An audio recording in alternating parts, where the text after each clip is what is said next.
everyone. Today we're going to be doing a quick review on the first volume of Night of the Living Cat. And this is going to be a series where I will be going over volume ones of various new releases or old releases that I may be reading for the first time.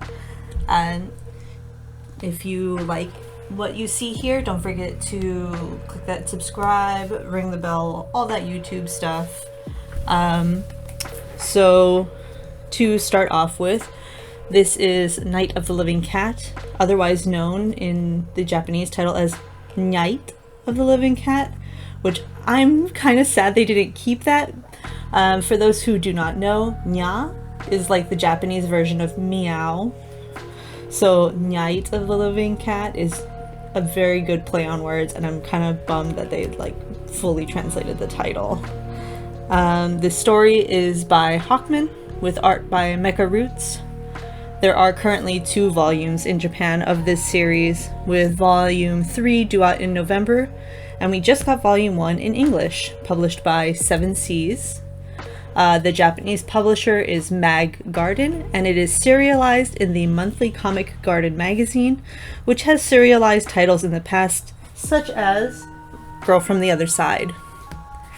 For this volume, translation is by Non-Rhymer, adaptation by Asha Bardon, lettering by Jaewon Ha, and the English editor is Abby Lerke. I'm so sorry if I'm mispronouncing your name, Abby. The synopsis for this volume, I'll be reading the back. Cats will walk the earth. A virus spreads across the world, transforming all humankind into wild, slavering, furry beasts. Cats, to be precise. Those few survivors who remain human can take refuge in the dark corners of the earth as they fight back against the feline horde. Kunagi, a man with no memory of his past, yet a deep knowledge of cats, struggles to hold on with only his wits and will to survive. Yet the virus transmits merely through cuddles, and Kunagi finds kitties so hard to resist, honestly mood.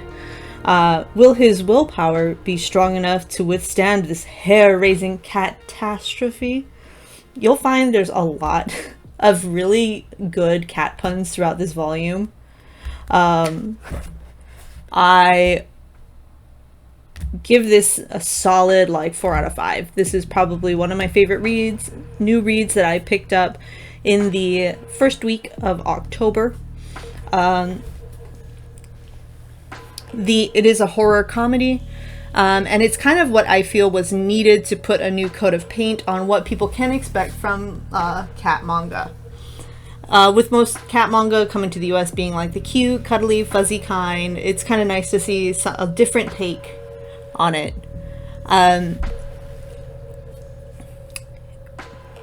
Chapter 1, we see kind of an introduction to the perils our main characters face in this world where there's the constant threat of being turned into a cat.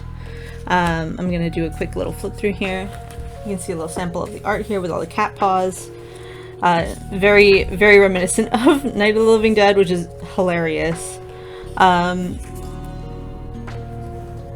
And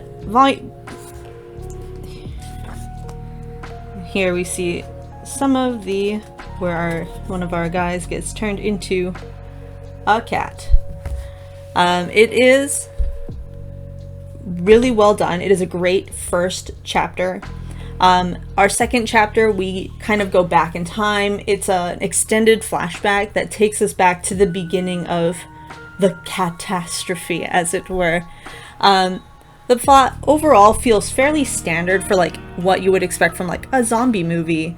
But with the twist of it being cats, it really helps it take on a different life and be a little bit more entertaining to read overall. Overall, the art I enjoy the art, but it is definitely not my favorite. There's some weird moments, I don't know if you noticed in here.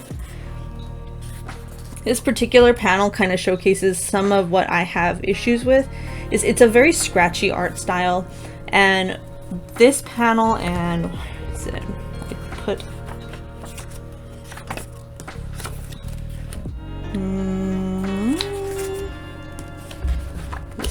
here. That front panel and this panel here in particular, there's moments where the scratchiness of that's used on the characters for shading kind of makes it hard to read what the distinction between the foreground and the background. It's not too big of an issue overall, but there are a few panels where that kind of like jumped out at me, and it is a little muddy. It's not a deal breaker. I do really enjoy the art and like the physical comedy that comes from it. So again, not a deal breaker, but if the art is not something that you enjoy, I do, you know, just a forewarning, it is the same throughout. It's not wrapped, so if you go to the bookstore and you're able to flip through it and you're like, ooh, not a big fan, just a heads up, that is Mecha-Roots art style. It is going to be the same throughout. And overall, you know, our characters aren't, you know, the most three-dimensional. The closest to being that is going to be our main character, Kunagi. It is a little bit tropey that he has amnesia and can't remember anything, but the fact that he's filled with random cat facts despite his amnesia is very funny. He also struggles with being mean to the cats and wants to just be their friends, even though like if he touches one of them with his bare hands and skin, he'll turn into a cat. And I'm like, God, mood. He's like, I just want to pet the cats and I don't want them to hate me. Like in this scene here, he has to spray water to get them to leave him alone, and he's like, I'm so sorry. I don't want them to hate me. And I'm like, God, you know, in this kind of situation, that would honestly be me, because I'm like, I'm so weak. I love cats. Our other characters that we see, including the guy in the very beginning who gets turned into a cat, him and the girl that they're with are just kind of at this point like sidekick man with death flags and main girl. So I'm hoping they'll eventually flesh out these characters. It is, you know, just a volume 1, so it's just mostly introducing the concept and the world, and it is a zombie like esque fiction, so we'll see what comes of that. And overall, I really enjoyed this volume. This is probably some of the most fun I've had with a horror comedy. And the fact that there's just like random cat puns and like cat facts.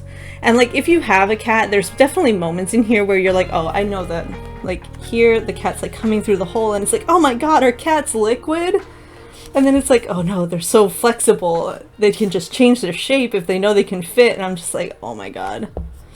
I know these things from the internet, but it's kind of fun to see them like used in like this kind of horror aspect. But overall, highly recommend Night of the Living Cat. This volume is $13.99 retail, but it is available through places like Right Stuff Anime. I think I saw it on Alibris. Or, you know, like other various places like your local comic book store may have it for slightly cheaper. Again, I give this a solid 4 out of 5. The only thing that would have made it a 5 out of 5 would be a little bit more development on the female character side and maybe a little bit cleaner artwork. Again, the artwork's not bad, but there is like definitely moments in the action sequences where I'm like, I had to like look it over a few times. But yeah. If you pick up Night of the Living Cat because of this video, I would love if you tagged me in it and tag the publisher. That would be awesome. If you didn't like Night of the Living Cat or you read it and you want to talk about it, feel free to comment down below.